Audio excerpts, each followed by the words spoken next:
بسم الله الرحمن الرحيم halkan waxaan u qaadan doonaa conversation 9 wada sheekaysigii sagaalaad.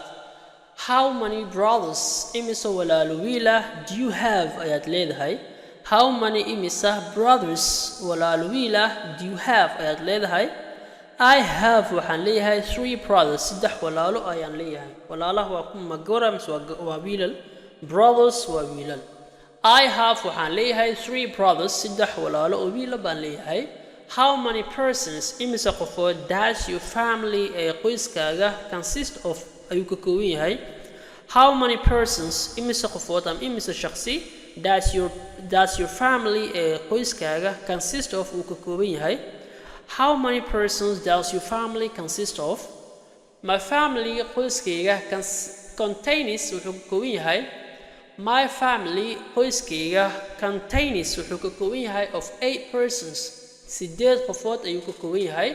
My family qoyskayga contains wuxuu ka kooban yahay of 8 persons. sideed qofood ayuu ka kooban yahay. kan waa 8 waa sideed, persons waa shakhsiyaal ama qof. Are you the youngest? Are you ma waxaad tahay the youngest midka ugu yar of your family ee qoyskiina? Are you the youngest of your family?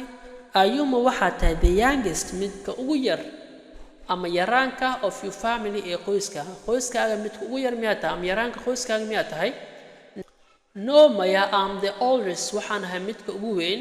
No maya am waxaan ahay the oldest midka ugu weyn baan ahay. The others kuwa kale are younger than me way iga yar yihiin. The others kuwa kale are younger way iga yar yihiin than me aniga ayaa iga yar yihiin. What's waa maxay your clan waa maxay qabiilkaaga? What's waa maxay your clan waa maxay qabiilkaaga? ama su'aasha waxa u dhigi kartaa which clan are you from? qabiilkee ka soo jeeda waa dhigi kartaa ama qabiilkee tahay waa dhigi kartaa.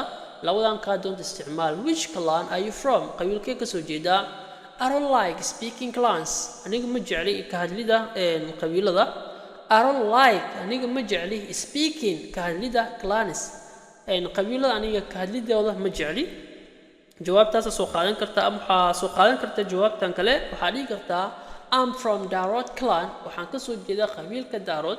I'm from waxaan ka soo jeedaa Darod clan qabiilka loo yaqaan Darod. ama waxa dhigi kartaa I'm from Habiye clan waxaan ka soo jeedaa qabiilada Habiye. waxa dhigi kartaa I'm from Bimal clan waxaan ka soo jeedaa qabiilka loo yaqaan Bimal. You can answer that questions. Okay, marka labada jawaabkii adiga dooqaaga soo qaadanaysa. New words waa eray cusub. Brother waa walaal rag ah ama walaal wiil ah. Person waa shakhsi ama qof. Family waa reer ama qoys. Consist ama contain waa ka koobnaansho. Youngest ugu yar. Oldest ugu weyn. Others kuwa kale. Clan waa qabiil. Thanks a lot.